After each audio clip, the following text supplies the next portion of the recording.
മാങ്കുളം താളുങ്കണ്ടംകുടിയിൽ കാട്ടാനയുടെ ആക്രമണത്തിൽ മധ്യവയസ്കന് പരിക്കേറ്റു. താളുങ്കണ്ടംകുടി സ്വദേശി സതീശൻ പി.കെയ്ക്കാണ് പരിക്കേറ്റത്.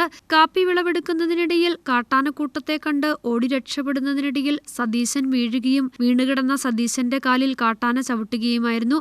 കൂടെയുണ്ടായിരുന്ന തൊഴിലാളികൾ കാട്ടാനയെ തുരത്തി പരിക്കേറ്റയാളെ അടിമാലി താലൂക്ക് ആശുപത്രിയിൽ പ്രവേശിപ്പിച്ചു. സതീശന്റെ കാലിന് ഗുരുതരമായി പരിക്കേറ്റിട്ടുണ്ട്.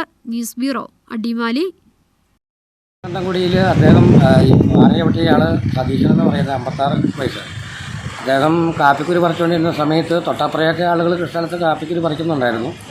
അവിടെ നിന്ന് ആന വേറൊരു സ്ഥലത്തുനിന്ന് ഓടി വന്ന് അവിടെയുള്ള ആളുകൾ ബഹളം വെച്ചു. ആന ചേട്ടൻ നിന്ന് കാപ്പിക്കുരു പറിച്ചുകൊണ്ട് ഓടി വന്ന് കയറി 3 ആനയും 2 കുഞ്ഞുങ്ങളും ഉണ്ടായിരുന്നു.